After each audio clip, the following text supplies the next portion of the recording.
नमस्ते दोस्तों, कैसे हो आप सब। उम्मीद करता हूँ बढ़िया होगे।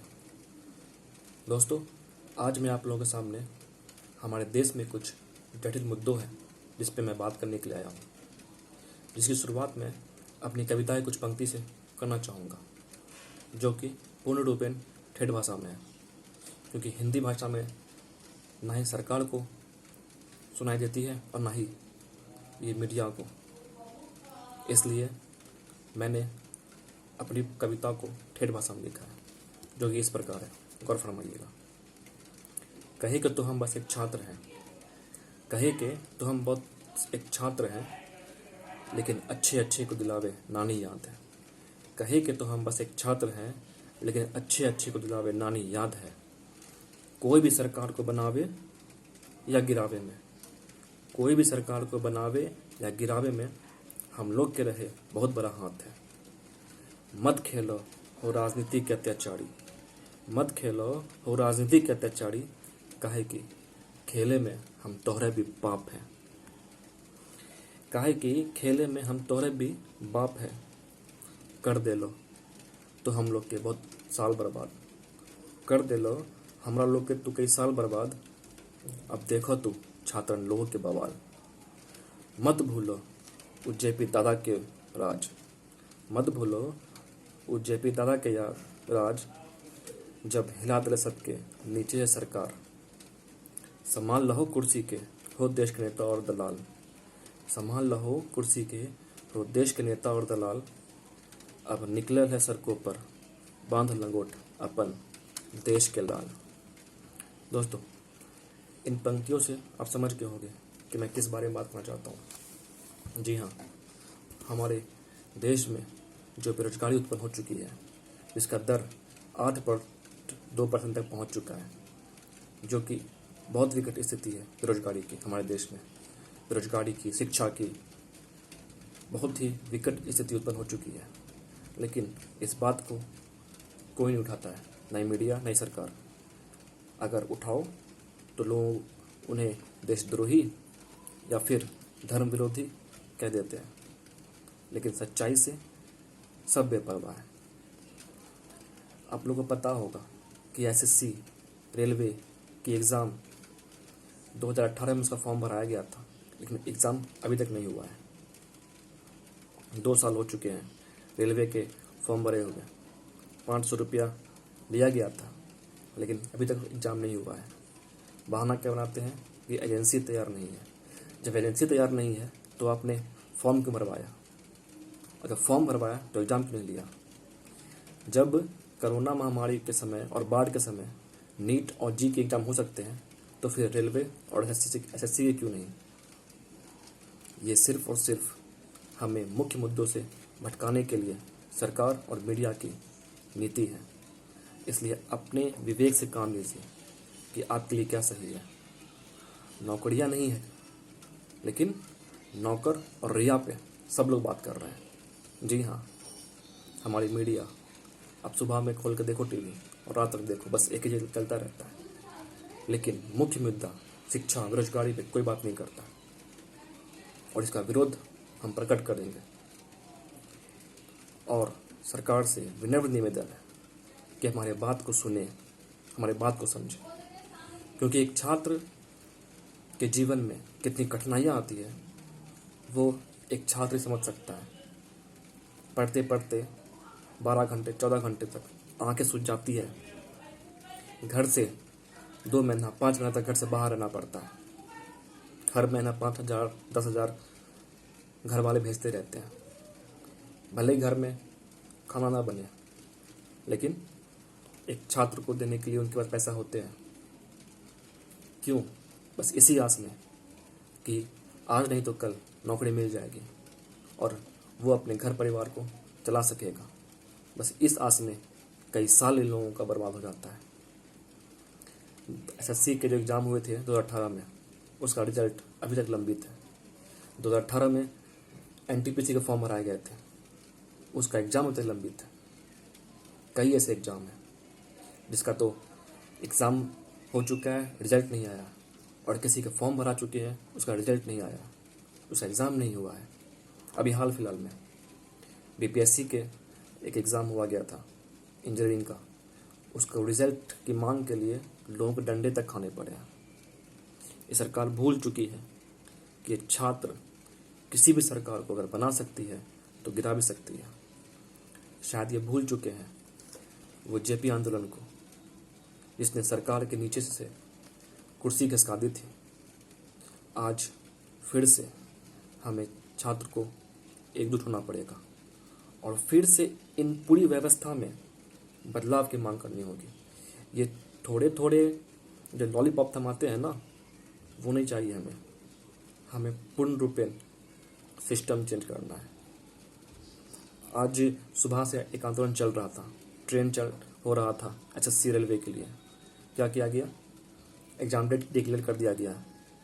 जब आपका एग्ज़ाम डेट डिक्लेयर था तो इतने दिन तक आप क्यों हम लोगों से छिपा कर रखे? और आज जब दबाव पड़ा तो आपने एग्ज़ाम डेट डिक्लेयर कर दिया। ये सिर्फ लॉलीपॉप है, याद रखिएगा, सिर्फ एक लॉलीपॉप। आप भटकिएगा नहीं। आपकी मांग पूर्ण रूपेण साफ होनी चाहिए कि हमें हर साल नियमित डेट पे एग्ज़ाम होना चाहिए, रिजल्ट होना चाहिए, जिससे कि बेरोजगारी दर कम हो सके हमारे देश में। शिक्षा की व्यवस्था अच्छी होनी चाहिए। आजकल मैट्रिक इंटर से ज़्यादा आसान है बीए पास करना। क्यों भाई? मैट्रिक इंटर में लोग 12 घंटा 10 घंटा पढ़ते हैं, लेकिन बीए के एग्ज़ाम के पहले बस 2 दिन पढ़ते हैं, एग्ज़ाम देते हैं, क्योंकि वहाँ पढ़ाई नहीं होती है। मैं खुद बीए ऑनर्स इकोनॉमिक्स से किया हूँ, लेकिन आज तक कॉलेज से पढ़ाई नहीं हुई है। क्यों? और कॉलेज के जो प्रोफेसर हैं वो बाहर में अपना इंस्टीट्यूट खोल कर रखे रहते हैं और वो बोलते हैं वहाँ के पढ़ो, और एक सब्जेक्ट का 2000-5000 रुपया चार्ज करते हैं। वो प्रोफेसर कॉलेज में नहीं पढ़ाएंगे, लेकिन बाहर पढ़ाएंगे। जिनके पास पैसा होगा वही तो पढ़ेगा ना, जिनके पास नहीं है वो कहाँ से पढ़ेगा फिर? इसलिए इन सब चीज़ों को हमें बदलना होगा। और ये जो मीडिया, जो कि पूर्ण रूपेण सरकार के हाथ की कठपुतली बन चुकी है, इनके लिए हमें कुछ करना होगा। क्योंकि ये जो चाहती है दिखाना हमें, हम वो देखते हैं। हम अपना विवेक का कुछ उपयोग नहीं करते हैं। सरकार ने बोला मीडिया को ये चलाओ, दिन भर वो चल रहा है।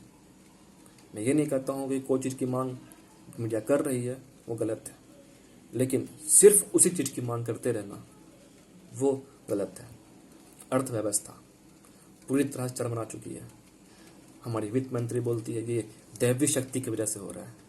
अरे दैवीय शक्ति की वजह से हो रहा है तो आप क्या कर रहे हो सरकार में बैठ के? निजीकरण हुए जा रहे हैं फैक्ट्रियों के। अभी हाल फिलहाल में हमारे शहर में रेलवे की कारखाना है, उसका फिर से एक शॉप बंद हो चुका है। कोई मिलाकर अभी तक 23 शॉप बंद हो चुके हैं। कई ऐसे फैक्ट्रियाँ जो बंद हो चुकी हैं या फिर निजी हाथों में जा चुकी है। अब बात करते हो करोड़ों रोजगार दोगे, लेकिन जब फैक्ट्रियाँ ही नहीं रहेगी, जब सरकारी विभाग ही नहीं रहेगा, तो नौकरियाँ कहाँ से मिलेगी? और प्राइवेट नौकरी सबके बस की बात नहीं है। जो मैट्रिक में, जो इंटर करते हैं, जो सोचते हैं कि हम ग्रुप डी या एसएससी के +2 के लेवल का एग्ज़ाम दे के नौकरी पा लेंगे, क्या वो हाई लेवल के एग्ज़ाम दे पाएंगे जिसका क्वालिफिकेशन बीटेक या एमबीए हो? ज़रा सोचिए आप लोग खुद कि क्या स्थिति हमारे देश की है। मजदूर की स्थिति आप देख ही चुके हैं। कोरोना के समय कौन खुश है? कोई भी नहीं। छात्र बेहाल है, मजदूर बेहाल है, लेकिन मीडिया पे कुछ नहीं आता है, कुछ भी नहीं। वो नौकरियां के बारे में नहीं बात करेंगे, वो नौकर और रिया के बारे में ज़रूर बात करेंगे। और हम देखते हैं उसे बैठ के बड़ी चाह से कि कौन क्या खा रहा है, कौन क्या पी रहा है, कौन कहाँ जा रहा है, हमें उससे मतलब है। लेकिन बेरोजगारी दर कहाँ बढ़ रही है, किस स्तर पे पहुँच गई है, वो नहीं देखेंगे। शिक्षा का क्या स्थिति है, वो नहीं देखेंगे। गरीबी कहाँ पहुँच चुकी है, वो नहीं देखेंगे। बाढ़ के समय दरभंगा, मुजफ्फरपुर में जो स्थिति है, शायद वो दक्षिण बिहार के लोगों को नहीं पता होगा। उत्तर बिहार में जो बाढ़ आए हुए हैं, उनसे सरकार भी सब कुछ जानती है, लेकिन फिर भी कुछ नहीं करती है। मीडिया सब जानती है, फिर भी कुछ नहीं करती है। लोगों के पास में रहने के लिए घर नहीं है, खाने के लिए भोजन नहीं है, और उन्हें आप बोलते हैं एग्ज़ाम जाके दो। अरे जब आप नीट और जी का एग्ज़ाम दे सकते हो तो फिर एनटीपीसी और एसएससी के एग्ज़ाम क्यों नहीं दे रहे हो? बस ये सिर्फ एक राजनीति चल रही है हमारे देश में, और ये राजनेता सिर्फ हमें एक कठपुतली समझ रखे हैं। और ये मीडिया तो मैं क्या बोलूँ, पूरे देश को बर्बाद कर चुके हैं ये मीडिया। और इन्हीं मीडिया पे मैं कुछ लाइन लिखा हूँ, जरा गौर फरमाइएगा। अब बन गले मीडिया जैसे रहे कोई दलाल, अब बन गले मीडिया जैसे रहे कोई दलाल, सुबह से शाम तक बस चलब है एक ही नाम, काहे कि होवे वाला है बिहार में अब मतदान, काहे कि होवे वाला है अब बिहार में मतदान, रखो तैयार सब तेल लगाए के अपन अपन लाट। समझे बात को? अभी जो इलेक्शन होने वाला है बिहार में, इस वजह से मीडिया सरकार सिर्फ और सिर्फ बिहार पे केंद्रित है। अब खुद सोचिएगा कि हाल फिलहाल में ये बिहार का न्यूज क्यों इतना फेमस हो रहा है। और भी तो सीबीआई जांच हो रही है सब जगह ना, वो क्यों नहीं इतना प्रचलित है जितना कि बिहार के सीबीआई जांच प्रचलित है। आप खुद सोचिए। ये सारे मीडिया हमारे पीएम साहब से क्या क्वेश्चन पूछते हैं? सर आप बंटवा रखते हैं? सर आपकी दिनचर्या क्या है? ये नहीं पूछते। सर हमारे भारत की अर्थव्यवस्था इतनी नीचे गिर चुकी है, उसके लिए क्या कर रहे हैं? जीडीपी माइनस में जा चुकी है, माइनस में। लेकिन इन सब से किसी को कोई फर्क नहीं पड़ता है, किसी को भी नहीं। छात्र को कुछ भी हो, मजदूर को कुछ भी हो, गरीब को कुछ भी हो, किसी को फर्क नहीं पड़ता है। सिर्फ और सिर्फ सब अपनी राजनीति में लगे हुए हैं। पर ध्यान दे वो सरकार, जो छात्र जो मजदूर सरकार बना सकते हैं तो वो गिरा भी सकते हैं। इस बात को उनको ध्यान में रखना चाहिए कि हम मजबूर नहीं हैं, बस सही समय का इंतज़ार कर रहे हैं। और अगर सरकार यही चाहती है कि छात्र आंदोलन एक बार फिर से हो तो फिर से होगा। हम बापू की सत्याग्रह को फिर से वापस लाएंगे, उनके सविनय अवज्ञा आंदोलन को हम फिर से वापस लाएंगे, उनके सिद्धांत को, बापू के सिद्धांत को, बाबा साहेब के ज्ञान को और शहीद आजम भगत सिंह के विचार को हम साथ लेकर चलेंगे और चलते ही रहेंगे।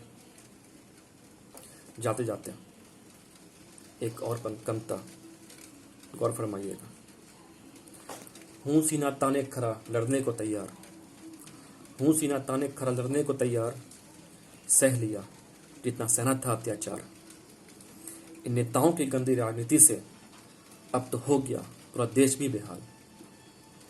सर कटा लेना है लेकिन अब झुकने नहीं देना है अपने देश की मान। बस एक बार जोर से आवाज़ लगा देना हो मेरे यार। आप खुद सोचिएगा और विचार कीजिएगा। मैं किसी पार्टी के विपक्ष में नहीं हूँ, मैं इस देश की सरकार के विपक्ष में हूँ। इसलिए आप खुद समझदार हैं, आप खुद सोचिए कि हमारे लिए, आपके लिए, इस देश के लिए क्या सही है। धर्म और जाति के नाम पे राजनीति करना या फिर अर्थव्यवस्था और शिक्षा पे बात करना। सरकार से विनम्र अनुरोध है कि इन सब पे बात किया जाए, कुछ किया जाए। 12-12 घंटे लोग पढ़ते हैं और उनके बाद उनको नौकरी नहीं मिलती है। सोचिए कि क्या बीतती होगी उनके ऊपर। कई के साल बर्बाद हो जाते हैं, जिंदगी बर्बाद हो जाती है। साथ में उनका भी, जिनका उन पे आश्रित होता है, उनका घर, उनका परिवार एक छात्र पे आश्रित होता है कि वो आज नहीं तो कल नौकरी लेगा, अपनी बहन की शादी करेगा, अपने घर बनाएगा, अपने परिवार को खुशहाल रखेगा। लेकिन वो नहीं हो पाता। आप बात करते हैं बिजनेस करने की, जिसके अकाउंट में 1000 रुपया नहीं है, वो लाख रुपये का बिजनेस कहाँ से करेगा? या कभी सोच रहे हो? कहीं बोलते हो पकौड़ा तलना एक बिजनेस है, कभी बोलते हो खिलौना बनाओ। अरे जब हम सब कुछ कर लेंगे तो आप क्या करोगे वहाँ बैठ के? अभी कर्नाटक के एयरलाइंस बिक रहे हैं। वहाँ की सरकार बोलती है कि एयरलाइन चलाना हमारा काम नहीं है।